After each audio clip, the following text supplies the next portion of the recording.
रमेश महाराज जी, आपके चरणों में दंडवत प्रणाम।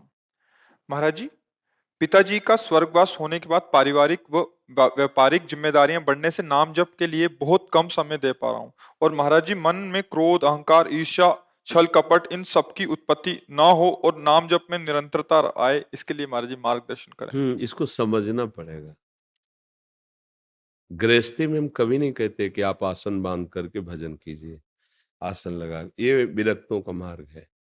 अलग अलग सेवा मिली ना। गृहस्थी में सेवाएं बहुत है। गृहस्थी में कर्तव्य का बहुत बड़ा पालन करना योग है। बेटी को पढ़ा लिखा कर ब्याह करना, बेटे को पढ़ा लिखा कर कोई व्यापार नौकरी देनी है, आए हुए अतिथि का सत्कार करना है, पूरे खर्चे निर्वाह, उसके चिंतन में बहुत कुछ चलता रहता है। अब उस चिंतन को प्रभु के नाम में जोड़ना बड़ा कठिन लगता है। बस इसी कठिनता को यदि सुलझा ले तो जो कि योगी की गति होती वही उस गृहस्थ की गति होगी। इतना अंतर नहीं पड़ेगा। जो एक काम क्रोध आदि को सहते हुए महात्मा निरंतर एकांतिक भजन में लगा हुआ है, उसको जो परम पद मिलता है, वही परिवार का पोषण करते हुए बच्चा, रिश्ता, नाता, अतिथि सबका करते हुए भी उसको परम पद की प्राप्ति होती है। बस अभ्यास और आश्रय, इन दो बातों पर ध्यान देना है। आश्रय धन का नहीं, अपने बाहुबल का नहीं। आप में भी जो बाहुबल हो भगवान के द्वारा ही दिया हुआ है। जितना बुद्धि बल हो भगवान के द्वारा ही दिया हुआ है। जितना धन है या आगे मिले वो उन्हीं के द्वारा दिया हो। उस या ज्ञानी जीव जानता नहीं है, प्रभु से विमुख होकर वो सुख चाहता है। गौर से देखो, हरि के सिवा कौन ऐसा है जो तुम्हारा साथ दे सकता है? गौर से देखो। गौर से देखने का मतलब विवेक से देखो। बोले नहीं मित्र हैं हमारे, तो उनसे हरि निकल जाए तो कई मिनट तुम्हारे पास वो रुक सके। हरि चले जाएं तो 100 हो जाएंगे ना। मतलब हरि खास बात है। परिवार, पुत्र, मित्र, कोई भी हरि देखो है तो उसकी सत्ता है, और हरि नहीं है तो उसकी सत्ता ही नहीं। तो हम फिर जिनकी सत्ता ही नहीं उनसे क्यों आश्रय तत्व जोड़े? आश्रय तो हम हरि का लेंगे ना। कैसे है? सुखी मीन जिमनीर अगाधा, तिमि हरि शरण नए को बाधा। चाहे गृहस्थ हो चाहे विरक्त हो, जहां अगाध करुणा समुद्र श्री हरि का आश्रय लिया, अंदर की बात है आश्रय, बाहर की बात नहीं की। अंदर से वो आश्रय तभी होता है जैसे गजेंद्र ने लिया, हार गया, द्रौपदी जी ने लिया, हार गई, अब कोई बल नहीं रहा। अगर वो आश्रय सत्संग के द्वारा प्राप्त विवेक से हमारे हृदय में जागृत हो जाए, या किसी ऐसी परिस्थिति से भगवान का आश्रय हो जाए, सब बात बन जाए। भगवान के चरणारविंद का आश्रय लिए बिना भजन नहीं हो सकता। क्योंकि देखो ना, एक क्षण छोड़ो तो मन कितनी, जैसे बंदर डाल पे डाल, शाखा पे शाखा भागता घूमता है, ऐसे ही घूम रहा है। अपने मन को देखो, अपनी इंद्रियों को देखो। भगवान का पहले सबसे पहला कार्य आश्रय। बड़ी कृपा है जो आप सत्संग सुन रहे हो, बड़ी कृपा है जो आप अपना समाधान चाह रहे हो भजन का। ये कृपा है उनकी, ये हेतु की कृपा ठाकुर जी की है। इसका मतलब मेरा कल्याण होना दुर्लभ नहीं। क्योंकि अगर प्रभु ने कृपा न की होती तो साधु समागम क्यों मिलता? जब द्रवहि दीन दयालु राघो तो साधु संगति पाइए। अगर साधु संगति हो रही तो हमारा हित होना है, हमें प्रभु की प्राप्ति होनी, नहीं तो ऐसा सौभाग्य कैसे मिलता? अब अंदर से आश्रय ले लो, अभी ले लो। उसके लिए कोई लायकात की जरूरत नहीं होती। आपके स्कूल में जन्मे, कितने पढ़े हैं, कैसे आचरण, तो आप ही चेतसु दुराचार हो, बिल्कुल छूटे, जो भी रहे हो, जैसे भी हो, अभी इसी क्षण अंदर से। मैं जानता नहीं हूं आपको, पर जो कोई भी हो तो मैं आपका आश्रय लेता हूं अंदर से। हे हरि, हे राम, हे कृष्ण, हे शिव, जो नाम प्रिय, जो नाम आप प्रभु का माने। हमारे प्रभु के विविध नाम है, विविध रूप है, क्योंकि अनंत महिमाशाली है। अंदर से आश्रित हो जाओ। अंदर बहुत चमत्कार इसमें है, आश्रय तत्व में। साधन एक तरफ और आश्रित एक तरफ। आश्रय तत्काल परिवर्तन होता है इसमें, तत्काल जिम्मेवारी भगवान लेते हैं। कई बार सुनाया है, ध्यान से सुनना। जब सुग्रीव जी बाली जी के लात घोंसों के प्रहार से पीड़ित होकर भाग रहे थे, पूरी कथा तो बड़ी है, कहीं कोई जगह नहीं थी। एक जगह था जहां ऋषि का शाप था, बाली जा नहीं सकता था, वहां और दूर से देखा कि श्याम घन श्री लालजू रामजू और गौरव वर्ण लखनजू भयभीत हो गए। हमें लगता है बाली ने स्वयं तो आ नहीं सकता ऋषिमुख पर्वत पर, तो ये राजकुमारों को भेजा है और ये इनकी भुजाएं देखकर लगता है ये मुझे मार डालेंगे, क्योंकि महाबलशाली अजान बाहु भगवान की भुजाएं, अभेद भुज दंड मूल, ऐसा स्वरूप सौंदर्य और सिंह। घबरा गया। हनुमान जी महाराज से कहा तुम पता लगा क्यों, अगर ये ऐसे ही वन विचरण करने के लिए आए तो मैं इनके चरण पकड़ लूंगा, क्योंकि बहुत बलशाली नजर आ रहे हैं, और अगर ये बाली के द्वारा भेजो तो मैं भाग पड़ूं, क्योंकि इनसे मैं नहीं जीत सकता। दूर से देख के हनुमान जी गए और भगवान को परिचय दे के कांधे पे बैठाल के लाए। हम जो बताना चाहते हो देखना, जब हनुमान जी ने कहा ये अयोध्या नरेश चक्रवर्ती सम्राट महाराज दशरथ के लाडले ये भगवान राम है और ये लखन है, उसको परम संतोष हुआ कि बाली ने नहीं भेजा। भगवान से हनुमान जी, देखो महाभागवत ही आश्रय दिलाता है। हनुमान जी महाराज ने भगवान से कहा कि बहुत दुखी हैं, बाली ने बहुत त्रास दिया, बहुत मारा है, ये तो कहो बस प्राण नहीं लिया है और इसी भय से यहां रह रहे हैं, प्रभु आप निर्भय कर दो। सुग्रीव ने अपनी बात बताई, किस कारण से ऐसा, पूरी बात भगवान ने, अग्नि को साक्षी करके भगवान ने उसी समय मित्रता स्वीकार की, आज से मैं तुम्हारा मित्र। तो प्रभु बाली बहुत बलवान है, शायद आप जानते न हो। भगवान ने कहा कि तू कैसे विश्वास करोगे कि मैं बाली पर विजय प्राप्त कर सकता हूं।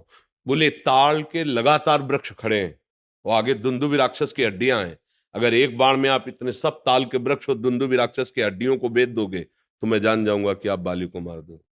अमोघ बाण भगवान का, ये क्या चीज है। बड़ा प्रसन्न हुआ, आप जैसा मित्र मिल गया। दूसरे दिन युद्ध के लिए ललकारो जाकर भगवान ने प्रेरणा की। जी बाली चला तो उनकी पत्नी तारा ने चरण पकड़ा और कहा स्वामी आप समझ रहे हैं सुग्रीव कभी आपके सामने भी आ सकता है, वो आज ललकार रहा है। क्यों? क्योंकि भगवान उसके साथ हो गए। तो उनका पागल हो तुम, भगवान समदर्शी हैं, मुझे क्यों मारेंगे, मैंने उनको बैर तो किया नहीं ना। चल पड़ा। सुग्रीव के जे ही घूंसे का प्रहार किया, त्राहिमाम बोल उठे, क्योंकि महाबलशाली 6 महीना काख में रावण को दबाए रखा बाली ने। मेन जो बात हम कहना चाहते हैं उसे समझना, भगवान ने दिखा दिया कि तेरे में सामर्थ्य नहीं सुग्रीव। वो भाग पड़े आए, बोले प्रभु पिटवा दिया ना, नस नस दर्द कर रही, इतना मारा है। बोले हम क्या करें, तुम दोनों एक रूप थे, एक रूप ही, समझे में नहीं आ रहा था कौन सुग्रीव और कौन बाली। अच्छा ये माला हमारा पहनो और स्पर्श करके सारी पीड़ा, अब जाओ। पहले में ये दर्शाया कि तू सामर्थहीन ऐसा समझ, अब मेरी सामर्थ्य का चवन, अब तो सिंहवत महान बलशाली सुग्रीव। और भगवान ने एक बाण बाली को, बाली जब मूर्छित होकर गिरा फिर चेतना आई तो सामने देखा नव किशोर अवस्था, कोटि कामों का दमन करने वाले भगवान की सुंदरता। तो हृदय में तो अपार प्रीति उदय हो रही है, लेकिन मुख से कड़वे वचन बोल रहा है। हृदय प्रीति मुख वचन कठोरा, बोला राम। प्रभु की तरफ देख करके बोला मैं बैरी सुग्रीव प्यारा। प्रभु कारण कौन नाथ में मारा। नाथ माने स्वामी, आप तो सारे जगत के मालिक हो, आपने ऐसा क्यों किया। मैं बचपन से देख रहा हूं सुग्रीव कोई भजनानंदी नहीं है कि भाई भजन करता है तो आपने उसका पक्ष ले लिया, जैसा मैं वैसा वो, आचरण हमारे बराबर दोनों भाइयों के ऐसे ही रहे, तो मुझे क्यों मारा, उसका पक्ष क्यों लिया। तो खास बात, कोई साधना की बात नहीं है, आश्रय ले लिया। भगवान ने कहा मेरा इसने आश्रय ले लिया और जो मेरी शरण में हो जाता है शरणागत का मित्र मेरा मित्र, शरणागत का दुश्मन मेरा दुश्मन।